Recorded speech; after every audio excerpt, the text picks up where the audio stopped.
বাংলাদেশ জাতীয়তাবাদী ছাত্রদল ভান্ডাবাড়ি degree college শাখার আয়োজনে আজকে আমরা এই প্রতিবাদ কর্মসূচিতে দাঁড়িয়েছি।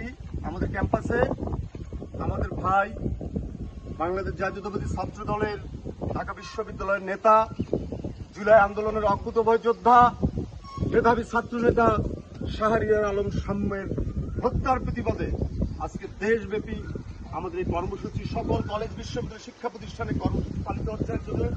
আজকে আমাদের এই কলেজ ক্যাম্পাসে জাতীয়তাবাদী ছাত্র দলের নেতাকর্মীরা উপস্থিত আছেন অত্র কলেজের সাধারণ শিক্ষার্থীরা, অত্র কলেজের শিক্ষক কর্মচারীবৃন্দ এবং যারা এই সাম্য হত্যার প্রতিবাদ জানাচ্ছে তারা বিভিন্নভাবে আমাদের এই প্রোগ্রামে যারা সহযোগিতা করছে সবাইকে ধন্যবাদ জানাচ্ছি, কৃতজ্ঞতা জানাচ্ছি বাংলাদেশ জাতীয়তাবাদী ছাত্র দল রংপুর জেলা শাখা এবং পীরগঞ্জ উপজেলা শাখার পক্ষ থেকে।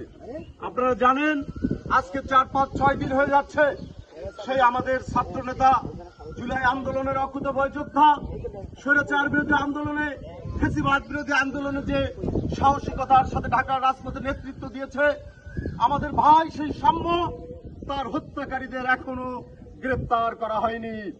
এখনো প্রশাসন সেই গাফিলতি দেখাচ্ছে। ঢাকা বিশ্ববিদ্যালয়ের ভিসি প্রক্টর তারা সেই তাদের সঠিক দায়িত্ব পালন করেনি। স্বরাষ্ট্রমন্ত্রী তাদের দায়িত্ব পালন করছে না, প্রশাসন তাদের দায়িত্ব পালন করছে না। আমরা জাতীয়তাবাদী ছাত্রদল দেশব্যাপী আন্দোলন সংগ্রাম করছি। এই হত্যার প্রতিবাদে আমরা রাজপথে আছি। বিশ্ববিদ্যালয় ক্যাম্পাসগুলোতে আমরা সাধারণ শিক্ষার্থীদের সাথে আমরা প্রতিবাদ করছি।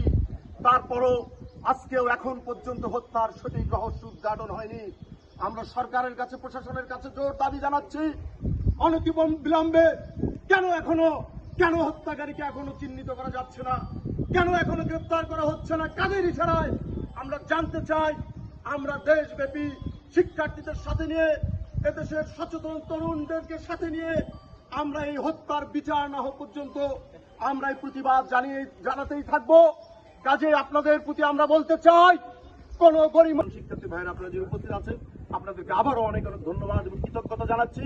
আগামীর সমস্ত আন্দোলন সংগ্রামে, দেশের স্বাধীনতার সার্বভৌমত্বের অর্জন রাখার আন্দোলন সংগ্রামে এবং সকল অন্যায়ের প্রতিবাদ করার আন্দোলন সংগ্রামে আপনাদের অংশগ্রহণ প্রত্যাশা করে আমার কথা এখানে শেষ করছি। বাংলাদেশ জিন্দাবাদ।